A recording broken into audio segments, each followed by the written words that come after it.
Looks like we still have a few people coming in.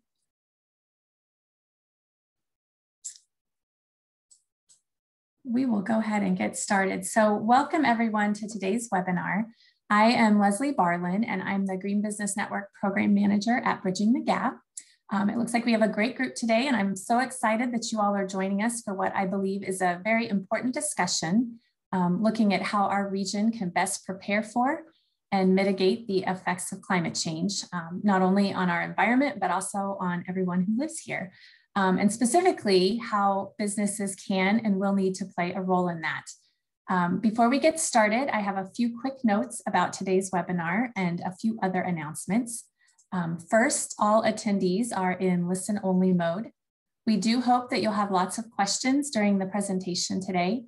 Please use the Q&A feature located in the toolbar at the bottom of your screen to ask a question, and we'll either answer them as we go or definitely try to get to them by the end. And then finally, we are recording this webinar. So in a few days, I should have it up on the website for you to access on the Green Business Network website. And I'll also email the slides out to everyone.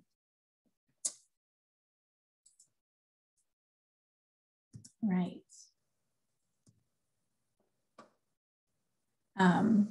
If you are new to the Green Business Network, sorry, I'm having a problem with my, there we go. If you are new to the Green Business Network or you aren't a member yet, I encourage you to visit these websites to learn more not only about the program, the GBN program, and how we can help your business with your sustainability goals, but also about the work of our larger organization, Bridging the Gap. We have a diverse array of environmental programs, and we have so many ways that you can get involved, both as a company or as an individual. Whether it's getting outside for one of our work days to plant trees or clean up litter, or maybe it's simply partnering with us to create awareness to your clients and employees, we'd love to work with you. If you'd like to connect directly, feel free to post in the chat or follow up with me after the webinar. I also want to be sure to recognize our sponsors. They help make programs like this one possible, and we're extremely grateful for their support.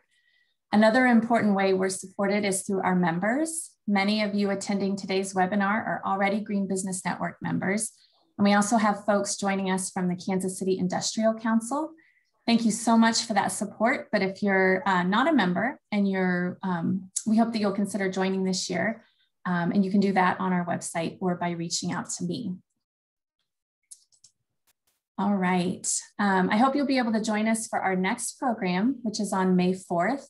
When we'll be hearing from the folks at KC Water about the recently completed and very large green infrastructure project in the West Bottoms, also known as the Central Industrial District. Their efforts are expected to reduce combined sewer overflows in that area by more than 20%. And finally, before we launch into our main presentation, I'm excited to have this opportunity to introduce you to one of our newest staff members at Bridging the Gap. Eric Hemphill joined us in March as the new Solid Waste Program Manager and can work specifically with businesses to help you reduce and responsibly manage your waste stream. Eric, would you like to say hello and tell us a little bit about what you can offer businesses and how they can get started? Yeah, sure. Thanks, Leslie. My internet's giving me trouble, so if I cut out, that's why. But yeah, I appreciate the time. Business recycling program is supported through a grant from Mark's Solid Waste Management District, and so we're grateful to them to be able to offer our services. So essentially, we offer consultations, and we have a relationship with haulers that can help businesses, kind of no matter what the industry is, kind of reduce their waste streams. So pretty easy to get started. We have a self-assessment that's on our website. That you can jump on our recycling page. So it's just bridgingthegap.org/recycle, and you can get started there. And yeah, we can help with bins and signage and educational initiatives for your organization on various waste reduction strategies. So whether it's food waste or multi-stream recycling or single stream recycling, or even recycling glass with Ripple glass or those sorts of things. So yeah, we would love for all of our Green Business Network participants to be involved in that program. It is a free service if you're on the Missouri side. So yeah, look forward to meeting everyone. Thanks. Awesome. Thank you, Eric. So before coming to BTG, Eric was the sustainability manager at the University of Central Oklahoma. And he brings with him a wealth of knowledge and experience in all types of waste issues. So we're really excited to have him on board, and we hope that you'll reach out to him. All right. So that brings us to today's program. And joining me today is Mike Kelly, who is the mayor of Roeland Park, Kansas, and the chairman of the board for Climate Action KC. We also have Karen Claussen, who's the principal planner and air quality manager for MidAmerica Regional Council. And then Tom Jacobs, who's the environmental programs director at MidAmerica Regional Council, and also a member of the Bridging the Gap board of directors, who might jump in when we get to the discussion part. So I asked Karen and Mike and Tom to join us today to not only give us an overview of this plan that outlines a pathway for our region to reach net zero by 2050, but to also key in on some of the specific ways that businesses can engage in helping our region reach this goal. It doesn't take long to see that this plan is more than just about the climate. It's a plan for making our communities stronger, for growth, for new jobs, for affordable and healthy living, and so much more. So I'm really looking forward to hearing about the ways in which we as a business community can help as leaders. So with that, Karen, I think you're going to start us off, and I'll turn it over to you and let you share your screen. Great, thank you so much. Okay.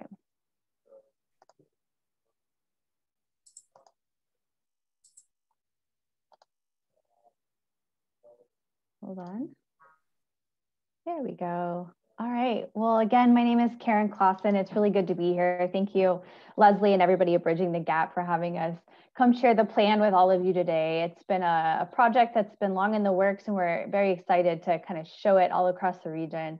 So first of all, I just wanted to acknowledge that this planning effort was a kind of a collaborative effort between Mark and Climate Action KC, and we've been working on it over the past couple of years with a lot of different stakeholders, a lot of different community members and organizations who have basically provided kind of the foundation and the direction for this plan.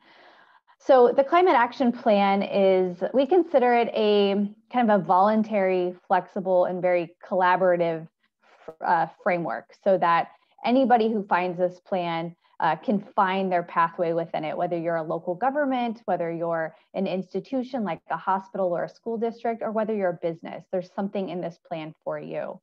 And it intends to build upon the leadership that we have already in the region, and encourages leadership, again, from all different places, as I've mentioned. And we want to even try to elevate leadership from the bottom up, so providing opportunities for neighborhoods and individuals to engage in this process.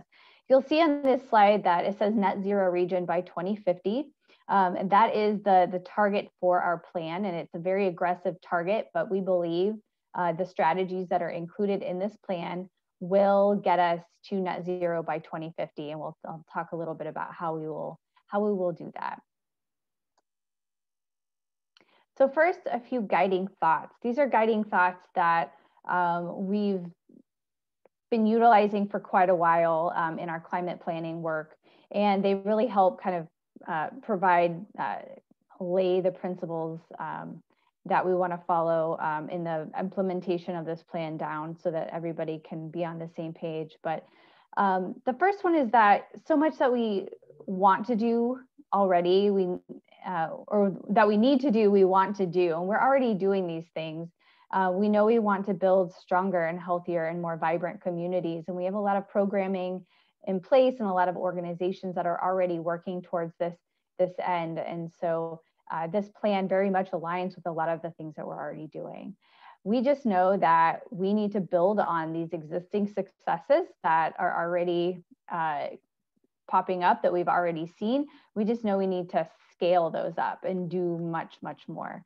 I already mentioned that leadership comes from all of us, and that we need to do no harm, and doing nothing is harmful, and we know that doing a lot is possible. So one of the first activities that we undertook in developing this climate action plan was doing a greenhouse gas emissions inventory, of course, so we know kind of what our baseline emissions look like. And in this inventory, we used 2015 data to get at our total emissions, and we focused on 3 key sectors here. So we focused on stationary energy, which included buildings, residential, commercial, institutional, and manufacturing; transportation, mostly focusing on-road transportation; as well as solid waste, which focus on waste disposal and wastewater. And you'll see here in the chart that about 2/3 of our emissions are coming from the energy sector, and another third is coming from transportation. And so our mitigation strategies in the plan kind of really follow this. They really focus on those 2 areas, though it is a comprehensive plan. We also conducted what's called a climate risk and vulnerability assessment, which is another key piece when you develop a climate action plan. And it's really focused on the adaptation side of the planning work. So how are we adapting and positioning ourselves so that we're able to kind of bounce forward from adverse effects from climate change into the future? So the first thing that we did to start this work was look across the different hazard mitigation plans that impact our region. And I believe there's 3. And Mark had recently completed the Missouri side hazard mitigation plan that was really helpful in informing which of the major hazards that frequent our region, which ones of those do we need to focus on and focus our resilience strategies around. So the ones that kind of rose to the top were flooding, extreme heat, and drought. And we also identified flooding as being the one that maybe kind of rises to the top out of all 3 of those, because we're already starting to see a lot of impacts from flooding, whether it's riverine flooding or even urban flooding that might impact individual homes. We also conducted a vulnerability assessment which focused on vulnerable communities. And the way that we did this is we put together a socioeconomic stress index using a variety of different indicators, some of which come from the census, to identify where communities are located in our region that have the most vulnerability socioeconomically, but related to heat, related to tornadoes, and related to flooding. And so we have all of these maps kind of in an interactive format online, and I will be happy to kind of share a link in the chat later about where to find that. But we're already seeing that some of our partners are interested in using these type of maps to kind of understand the characteristics kind of in the environment around kind of where they exist, and maybe how they can help those communities in one way or another adapt better to climate change. So there's some helpful things here in this map, and we're hoping that local governments can even take this work across everything we did in the climate risk and vulnerability assessment and really focus in on it at the local level based on their own context. So we developed a variety of different strategies based on the findings of the inventory and the climate risk and vulnerability assessment. And what came out of that was a really comprehensive plan, I think, where we have strategies in all of these 9 action areas. And we did this because there's a lot of interest in putting thought and strategy behind areas that weren't even included in the inventory, like food and agriculture or urban greening. And we know that there's so many cross relationships between all of these that we wanted to kind of bring about a more comprehensive set of action areas. So through all of those action areas, what is it within it that will help us actually reduce our greenhouse gas emissions? So on the mitigation side here, obviously, since our emissions, most of them are coming from energy generation and energy efficiency are going to be really key. And there's a lot that businesses can do within these spaces, of course, to help reduce footprint overall. So in energy generation, we're focused on bringing more renewables into the energy mix. Businesses can engage in programs like Evergy's Renewable Direct, if you're especially, I think it's mostly targeted at large companies, large organizations, but this will increase your renewable mix in your energy portfolio. And Evergy actually they've been a very good partner in this, and they continue to roll out new programs for businesses. And I check up on their website every once in a while. There's always something new that they're putting forward, which is really exciting. On the energy efficiency side, there's a lot of great things businesses can do, and all of you are very familiar with them, so I won't go too deeply into that. And Mike Kelly will be speaking about some exciting efforts related to the regional building energy exchange that will focus very specifically on this area. Transportation is another area where we can see reduced greenhouse gas emissions, and businesses across the metro are already starting to look at things like transitioning their fleets, primarily light duty fleets, to hybrid and even electric vehicles to reduce the amount of fossil fuels that they're using. There's also opportunities with heavy duty trucks, and even some of the shipping that is done within the supply chains that can be considered by companies. And there's a great program that EPA has called SmartWay, if you're not familiar with that, and you do belong to a company that does a lot of shipping and requires trucking carriers to help your business in one way or another. That's a great program to look into to find opportunities to reduce your carbon footprint within your own shipping or carrying business. And you'll see here in this waterfall graphic, this shows kind of the contribution of emissions reductions across the different sectors. There's a little bit from waste, which would be reducing organic content in landfills, and the rest would be made up by sequestration. So 83% comes from energy, transportation, and waste. That's 83% reduction. The rest would be made up with 17% from sequestration, and that is, of course, the drawing down and storing of atmospheric carbon dioxide in plant matter and soils. And there's a lot of different ways that we can do this. Obviously, planting trees, putting more vegetation, native vegetation in our landscapes, land stewardship practices. And we've mentioned, so circular economy and food agriculture. While we didn't inventory those things, we know that there's some additional mitigation benefits there as well. On the adaptation side, nature-based solutions. So we know that trees and green infrastructure are kind of the low-hanging fruit of climate adaptation, and they provide so many co-benefits, whether it's cooling the city or reducing rainwater runoff. And really, we're looking at this plan as there's kind of a spirit of intersectional opportunities across the different sectors to expand a broad range of community benefits. And green infrastructure is a great example of that, whether you're talking about rain gardens or stream restoration or parks. And businesses can consider, they can consider these things where it's applicable. If you, have a sizable kind of land footprint, there's a lot of different things that you can do to incorporate nature-based solutions and help, maybe not at a small scale, but help contribute to kind of large scale nature-based solutions that help bring about more resilience and adaptation.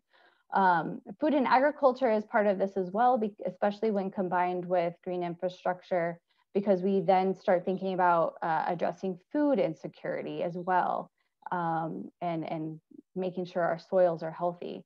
And that kind of relates then to organic waste, which is a perfect example of a multi-benefit opportunity. We know that 350,000 tons of food is wasted every year and gets dumped into our area landfills, which generates a lot of methane, which is, you know, a greenhouse gas that is 21 times the global warming potential of carbon dioxide.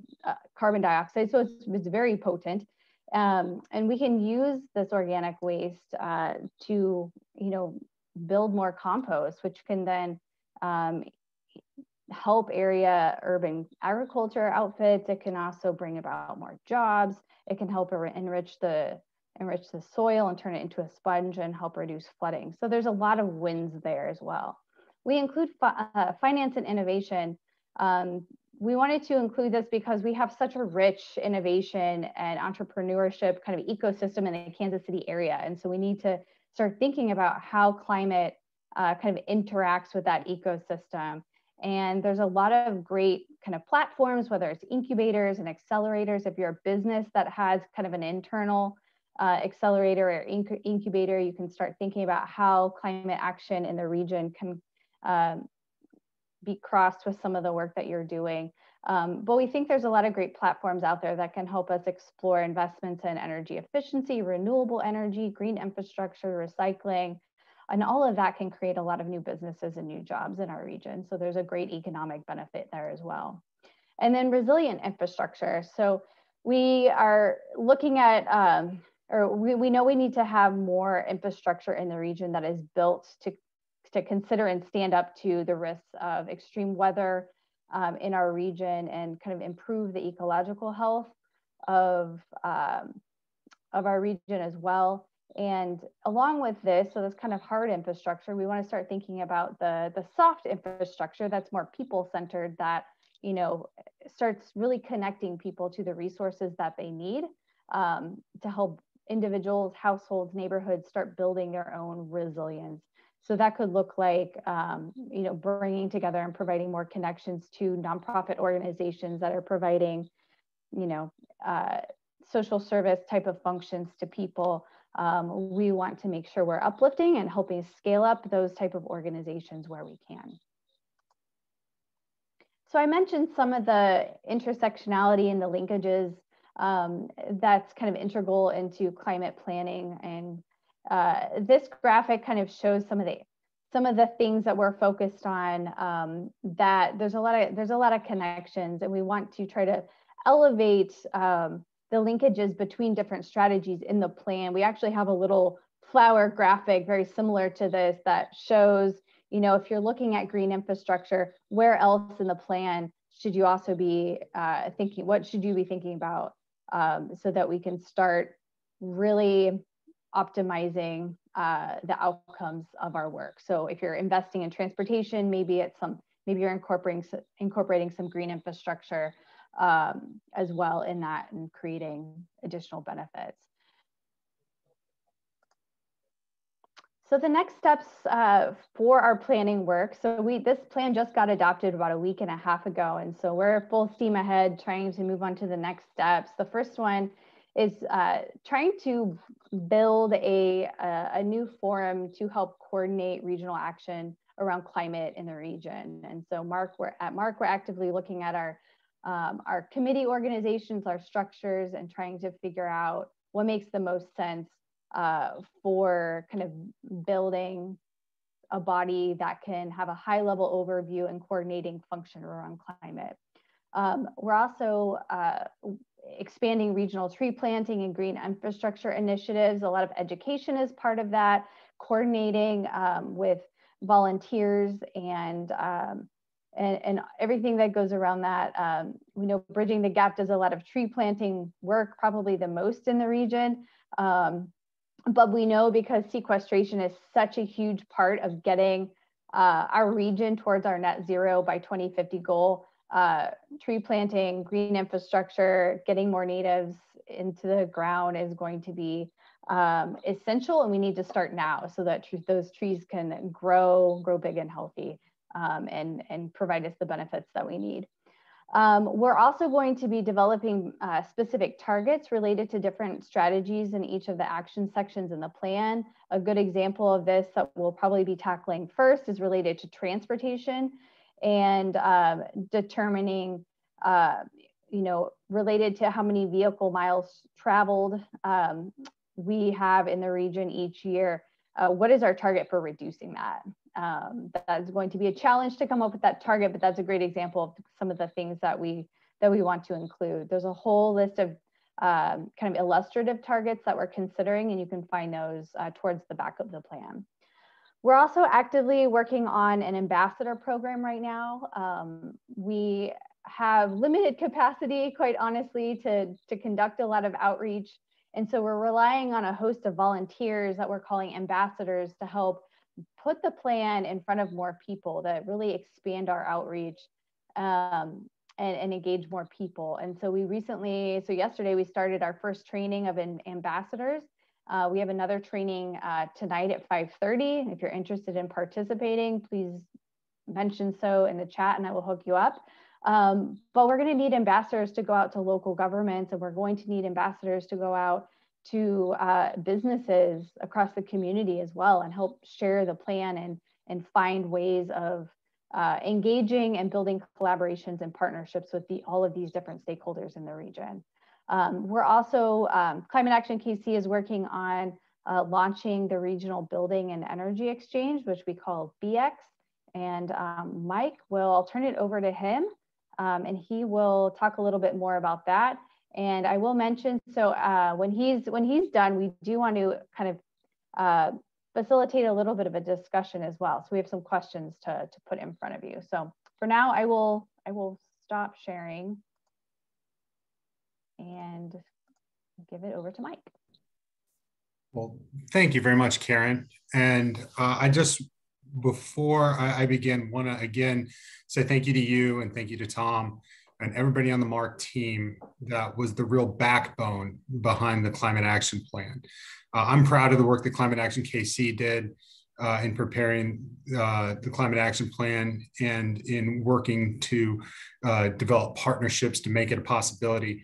But it would not be where it is now without the dedication of Karen and Tom and a lot of people at the MidAmerica Regional Council. So I thank them very much for their efforts and their talents that they shared with us over the last 2 years for this project.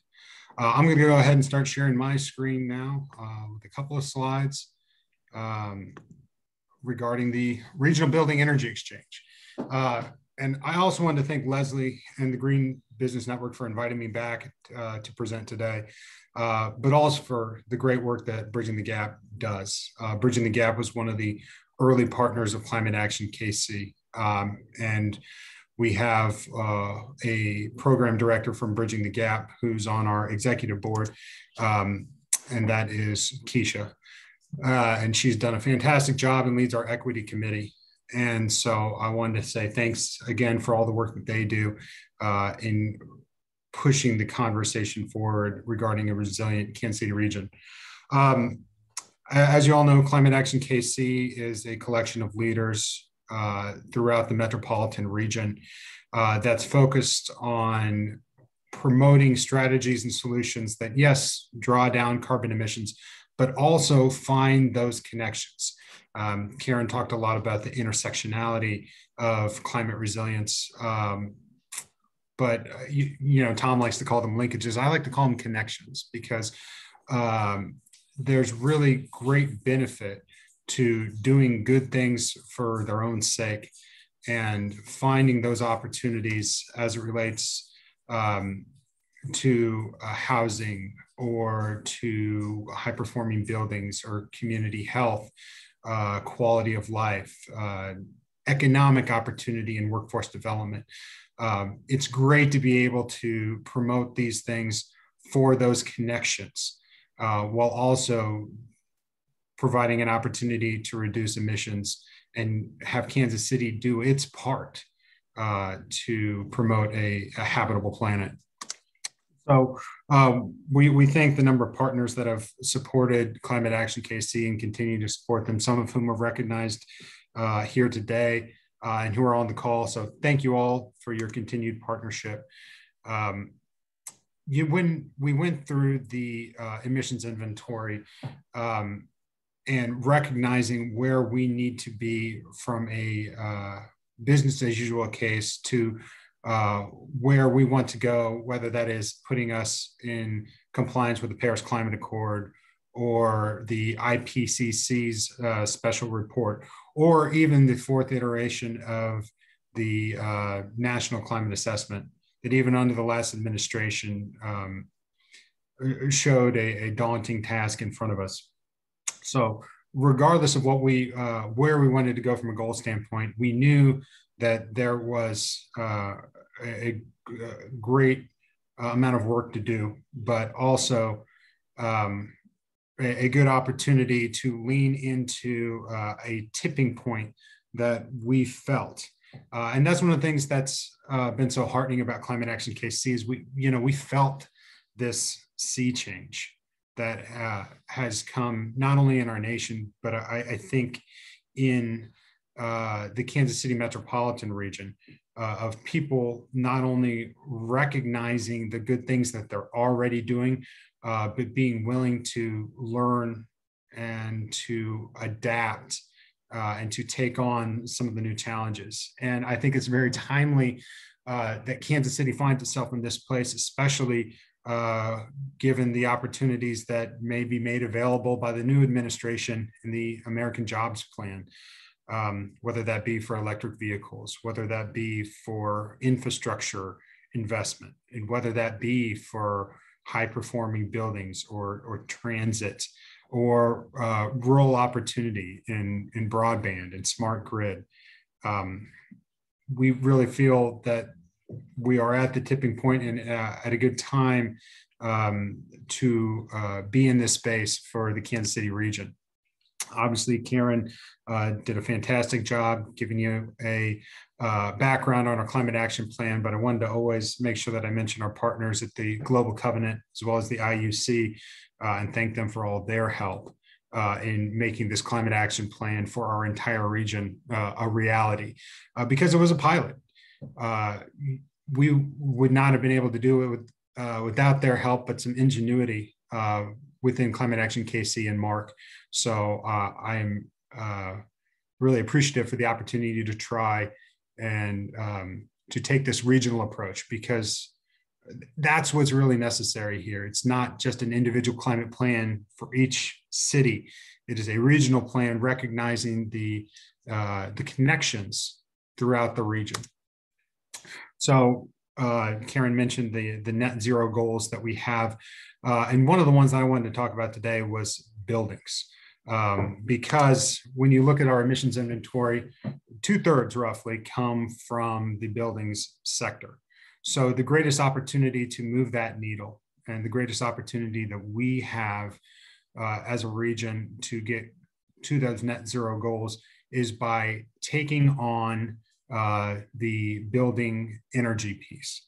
And luckily, there's great opportunity to lean into existing practices to help move the needle not only efficiently, but expeditiously.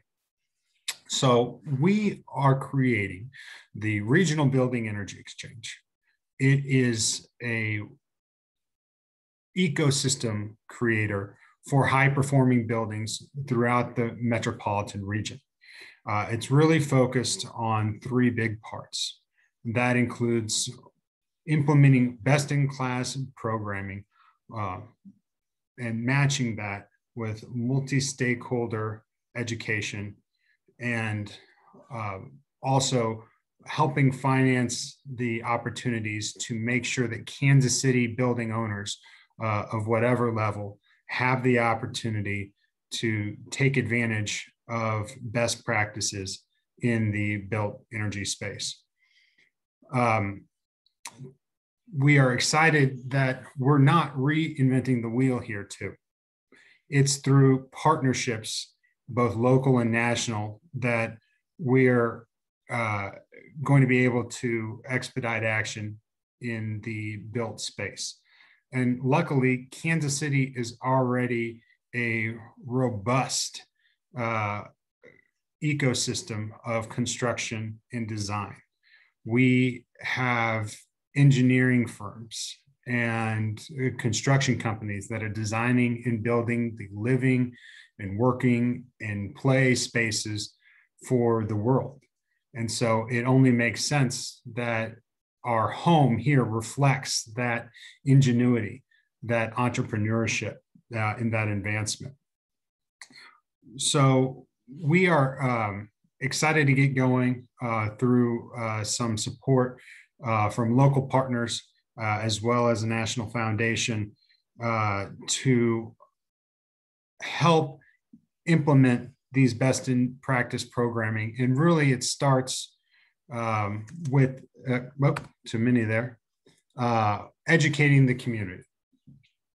To make sure that we have this ecosystem, we have to demystify some of the practices that aren't taking place in our buildings and show that there's good return on investment, and try to help building owners recognize a true cost of ownership and looking at the long-term health of a building, not only from the economic perspective, but also for the quality of life and the community health that goes with it. We're happy to partner with the Building Energy Exchange of New York, who's been doing this work for about a decade, and that has built out robust educational resources and is helping us develop a resource library to be able to show this proof of concept with direct case studies to buildings of various sizes, to allow folks to learn about what's possible for their own built infrastructure. We're also going to lean into the Climate Action KC network and provide meetings and briefings, that convening and networking opportunities for folks to come together to learn, to share best practices. And over time, and once people are able to get back together, to welcome folks to our centrally located physical space, but more about that in the months to come. We want to be a one-stop shop to provide direct services to building owners to be able to help assess what opportunities are available. And there's really good opportunities available now. There's some low-hanging fruit that I think you all are aware of that can help building owners immediately move the needle, not only in their emissions reductions, but also their operational costs.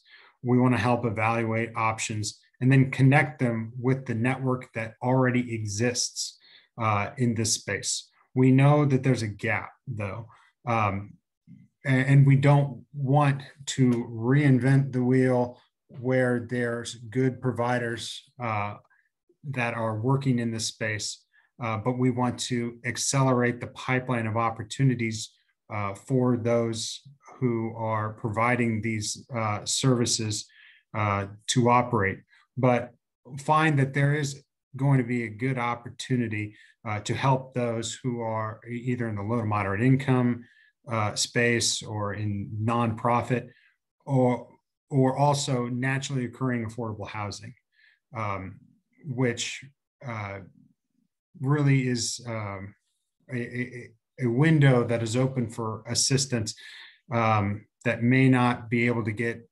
subsidies to be able to help, but also then leave some high performing solutions for their residents or for their building, and that we can help connect the dots to allow that naturally occurring affordable housing to take advantage of some of these known best practices.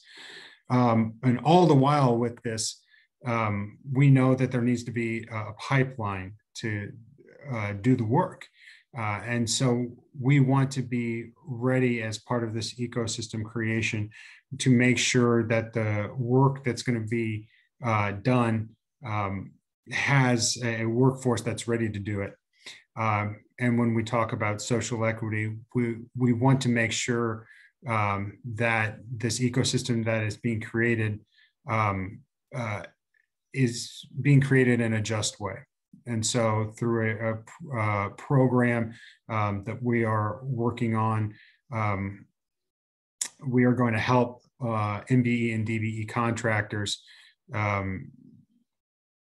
develop and create a pipeline of workers who's going to be able to help fill the needs of the ecosystem creation that we want to do to help move Kansas City forward. And part of this is making sure the capital is available. Many states across the country have a green bank, and unfortunately, we don't here in the Kansas and Missouri region. But we feel that there is an opportunity to work with our financing community to make access to capital more available to help bridge the gap, no pun intended, but through either bridge loans or other financial products, make sure that some of these good designs, whether it be direct designs into new buildings or retrofit acceleration, don't get left on the drawing room floor.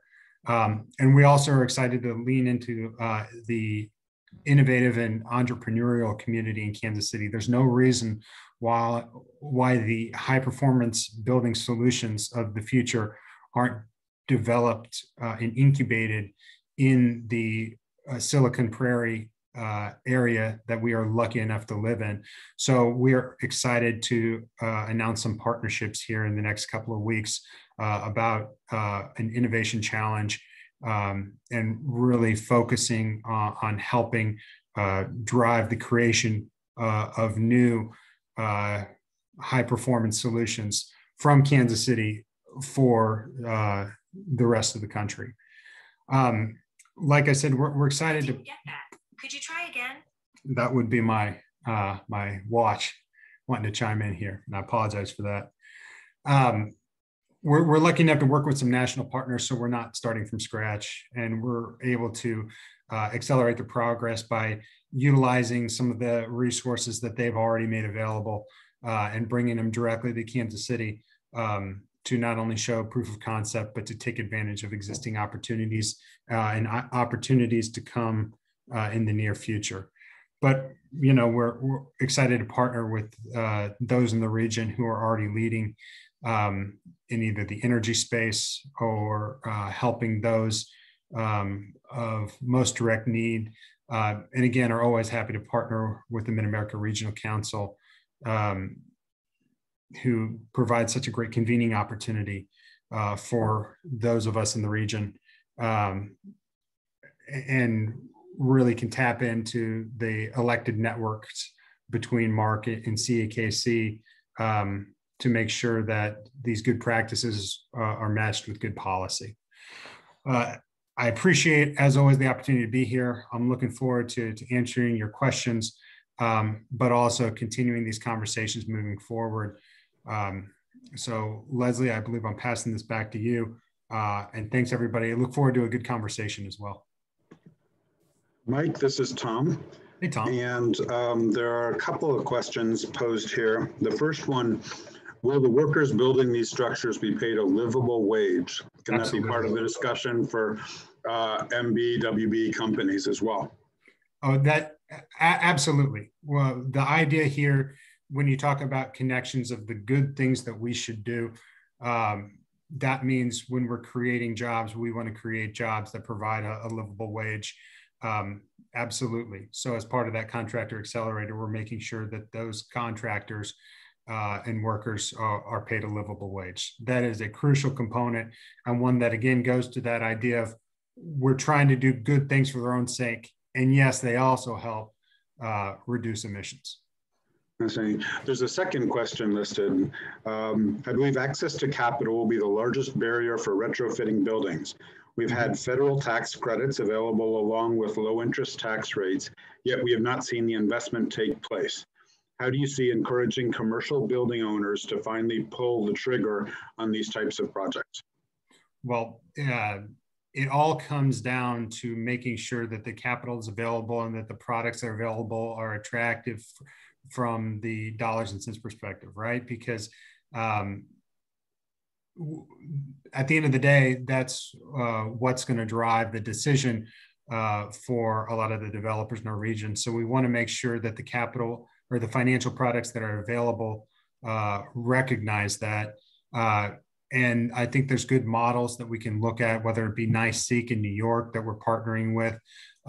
You look at the City Energy Exchange in Minneapolis, St. Paul, and you realize that there are good products that are available in other markets that if they came to Kansas City, I think would help bridge that divide, and whether it be a bridge loan or otherwise, can help lower that initial capital to make sure that these projects incorporate these good high performing building solutions. It's a challenge in the metropolitan region as well. When you talk about different incentives that may come at a state level, because they're never going to be the same between Kansas and Missouri. And so I think that's why an opportunity for a third party to aid in this is something that's uniquely Kansas City, but it can be a model that can help others that have that either bi-state or tri-state challenge. And so I'm looking forward to the work that we've set out in that piece, and to take the lessons learned from some of the national partners and bring that knowledge to Kansas City. Thank you. I'd encourage anybody, all attendees, to put questions in the chat function or in the question and answer section. And while we're waiting on those, Karen, I think you might have had the question that you wanted to pose to the audience, or two. Yeah, we do. We have a few general questions that we thought would help kind of prime some discussion in the last 12 minutes that we have today. So I did mention in my part of the presentation that we'll be doing a lot of outreach and engagement with various stakeholders throughout the region, including businesses. And so, as you know, many of you represent businesses that have been knee deep in sustainability and climate action in one way or another for a long time. We'd like some advice from all of you on the best ways perhaps to engage businesses that aren't as far along as the companies that you represent or organizations that you represent. So we'd love to hear a little bit of feedback on engagement strategies from all of you. And we're also interested, to throw out another question, having kind of gone over the plan, the nuts and bolts of it, and I still encourage everybody to go to the website and check it out in more detail. We're interested in kind of which strategies you all are more interested in learning more about. We're happy to kind of dig in a little bit deeper to those today. So while you guys ponder that, I'm going to share another question that came through that really is a perfect segue to your first question. Does Climate Action KC foresee implementing a green business program to recognize organizations that are committed to sustainability? Karen mentioned that business engagement is a critical element to the success of the action plan. That sounds like Charles was asking the same question that Karen was asking of everybody else. And it really points to how we can figure out good ways to work together on this. But Mike, do you want to take a crack at that? And then maybe if anybody has other thoughts on that, we'd welcome the discussion. Well, the short answer is yes. The longer answer is we want to lean into networks like the Green Business Network here, as well as partners like the Chamber and others who already are a convening space for businesses. But we do want to recognize the good work that's being done here, because there's a lot of it. And I think there's case studies and lessons learned that we can really model upon for others who are in similar spaces or industries. So I think that there is an opportunity to do so, leveraging existing networks. And I think it's a conversation that has been had at CAKC, and one that we wanted to pursue. And I think there's opportunities for businesses who want to be a part of that and who want to help lead that to be a part of that process. So I encourage Chad or anyone else who is interested in helping with that recognition process or case study to reach out and to help us bring that to fruition. A follow-up comment was that the Johnson County Department of Health and Environment team talked about the potential for implementing a standardized system and that their standards could potentially be used as a benchmark. I don't understand how those standards intersect with general GBN approaches and how they could in turn intersect with the work of the BEX. It sounds like a potentially fruitful conversation. I think it absolutely could be fruitful, and I apologize for not being as familiar with the Johnson County standards, but I know that there's good partnership at Johnson County that could help implement some of those metrics and processes through the BX. I have to say, as we're sitting here talking about the climate action plan, I'd be remiss if, in speaking of Johnson County, I didn't mention Brian Alferman, the sustainability director of Johnson County, who is one of our two chairs of the Climate Action Plan Committee of Climate Action KC, along with Joan Levins, who both have done phenomenal work. And one of our board members, Janae Hanslake, is a Johnson County commissioner. So I think there's some good opportunities to utilize the connections that we have with Johnson County. So I appreciate that suggestion. Thank you. See, there's another question about involving different commercial real estate professional organizations, BOMA, IREM, Crew KC, AAKC, KCIC, KCMN. I know some of them, but not all of them. Those groups provide direct connections to building owners. Yeah, that's an absolutely key part of the ecosystem creation and the multi-stakeholder level education and outreach. I agree. Looking into organizations like BOMA or KCIC, who thank you for the opportunity to be here today, KCIC, is crucial. And one of the things I'd like to say about Climate Action KC is that we are a big tent organization, and we really feel that there's value in stakeholder conversation, especially in areas where people bring different backgrounds and may not immediately agree upon a path forward or an action list, because I like to say demystifies some of the processes, and a lot of times realizes that the disagreements aren't nearly as broad as we think that they are. So having all folks at the table to have these regional conversations is so incredibly important. So I appreciate the suggestion and know that that is on our list, is to lean into these existing networks. We presented to the Downtown Council and received their endorsement a few weeks ago. We just had a conversation with the HBA here in town. So, I look forward to presenting and having those organizations and their members at the table. So yeah, again, thank you for a great suggestion. So Karen, do you want to restate your question to see if we can maybe use the last 5 minutes to? Yeah, sure. Well, yeah, thank you for the recommendations on working with those professional organizations as a way to engage, both from BX or anything related to the climate action plan. But if you have any additional suggestions on engagement, tactics, techniques, other professional organizations we should tap into, please let us know. Keep those ideas coming.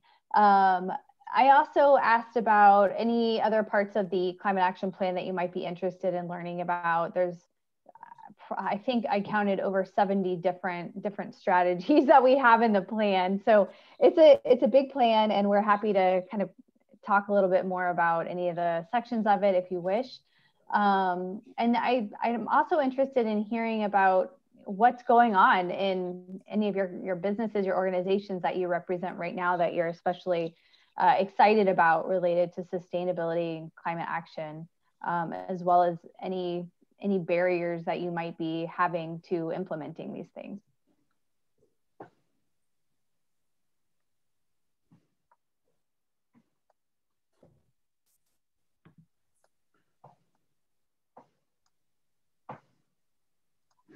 Anything? I know that these kinds of conversations by Zoom and by webinar are challenging. Kristen noted that I'd like to suggest that low-income apartment buildings are a great place to start. They bring together multifamily, lots of higher density, certainly a need. And they're the leakiest buildings in America as well. You know, multifamily, low-income multifamily is a challenge. That's right.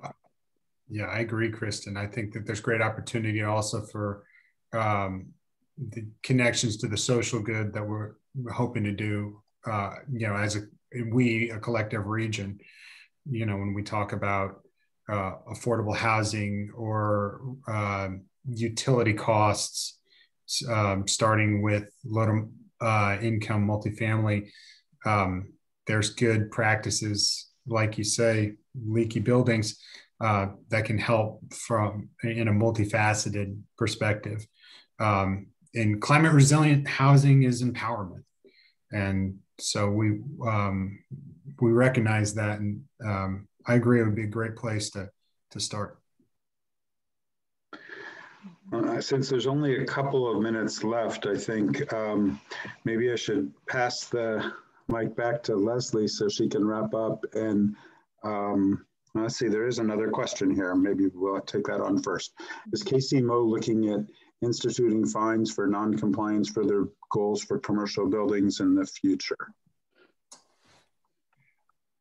I don't think so, not at this time. I know St. Louis has a building performance standard, and they're one of only, 4 cities in the country that has that. And their compliance doesn't start until 2024, and I think 2025 for affordable housing. I know with the place that benchmarking is right now in Kansas City and the compliance rate and how low it is, I don't think that KCMO has an appetite right now for a benchmarking standard. So I wouldn't think that that would immediately be something that we would see in the next few years, but it's never ceased to amaze me how quickly some of these processes can move forward when opportunity and education become available about the processes. So, and also Kansas City never likes to lose to St. Louis in anything.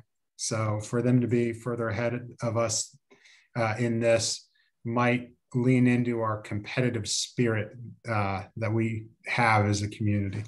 So I'll never say never.